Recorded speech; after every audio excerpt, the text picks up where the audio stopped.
પણ આ દોઢની સામે મોટો તાકાત વાળો કાર્યક્રમ રાજસ્થાનમાં પણ થવાનો છે, એ પણ તમને કહેવા માંગુ છું।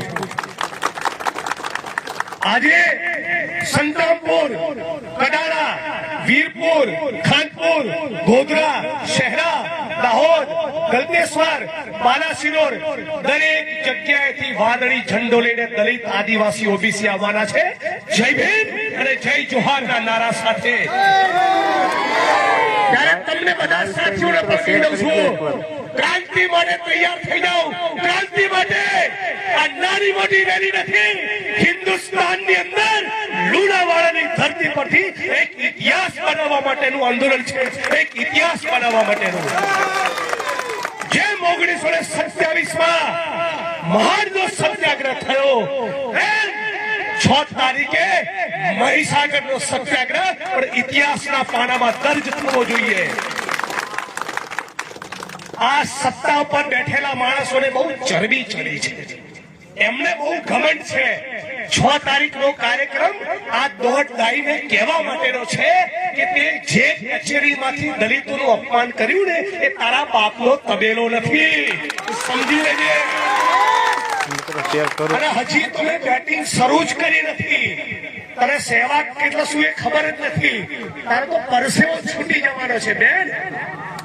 આજે ગુજરાતના ગરીબ માણસનું સન્માન કરવાના બદલે, ગુજરાતના ગરીબ માણસનું કામ કરવાના બદલે, ડોક્ટર બાબા સાહેબ આંબેડકરના સંવિધાનને લાગુ કરવાના બદલે એક કલેક્ટર એવું કે હરામી સાલા,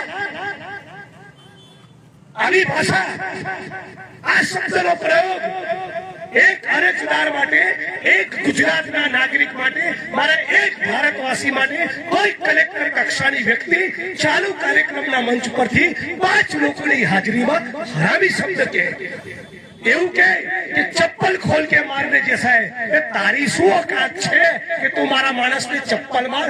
આંગળી તોડાડીને જો તરત છોડા કાઢી નાખે। લાઈવ થઈ મિત્રો શેર કરી દો। જે કલેક્ટર કે કોઈ પણ અધિકારી, આઈએએસ હોય, આઈપીએસ હોય કે મંત્રી હોય, કોઈ પણ ગરીબ સમાજના વ્યક્તિને કે કોઈ પણ સમાજના વ્યક્તિને, કોઈ પણ નાગરિકને ચપ્પલથી મારવાની વાત કરે એને હરામી કે એને કલેક્ટર તો ઠીક, હિન્દુસ્તાનની કોઈ પણ કચેરીમાં કારકુન તરીકે પણ બેસવાનો અધિકાર નથી, એ કહેવા માંગીએ છીએ। આને કદાચ હજી ઇતિહાસ આપણો વાંચ્યો નથી, આને ખબર નથી કે મેડમ જે લોકો ઈટોના ભઠ્ઠામાં ઈટ પકાવતા હોય ને, જે લોકો કેમિકલની ફેક્ટરીમાં 16 કલાક કૂટાતા હોય, એ શ્રમજીવીઓનું બહુ નામ ના લેવાય, કોઈક દિવસ પદુડી નીકળી જાય। જે લોકો કાળી મજૂરી કરીને આ કલેક્ટર કચેરી, મામલતદાર ઓફિસ, પ્રાંત કચેરી, ગુજરાત અને દેશની એક એક કચેરી અને તારા ઘરનું પણ નિર્માણ કરનારા શ્રમિકોનું નામ લેવામાં મજા નથી। અને તમને શેનો ઘમંડ છે, તારા પાવર શેનો છે? કલેક્ટર એટલા વડે શું 17.5 વાર આપણો નોકર। ગુજરાત અને દેશની જનતા એ જે ટેક્સ ચૂકવે છે, એ ટેક્સના પૈસાથી મારો ધારાસભ્ય તરીકેનો પગાર થાય અને કલેક્ટરનો પગાર પણ જનતાના ટેક્સમાંથી થાય છે।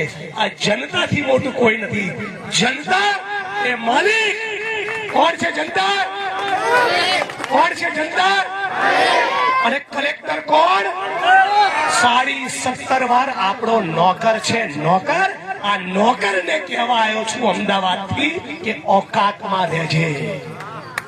આ નોકરને કહેવા આવ્યો છું કે તારો ઘમંડ બધું ઉતરી, અડધો તો ઉતરી ગયો છે, અને એને ના ખબર તો કહી દઉં કે તને જો ગાંધીનગરમાંથી કોઈ એવું કીધું હોય ને કે ચિંતા ના કરતી, તો જિગ્નેશ મેવાડી ગાંધીનગર વાળાના પણ છોતરા કાઢતા જાણે છે। આખા ગુજરાતની નજર આજે મહીસાગર ઉપર છે। જે પણ મિત્રો ફેસબુક લાઈવ જોઈ રહ્યા છે, બધા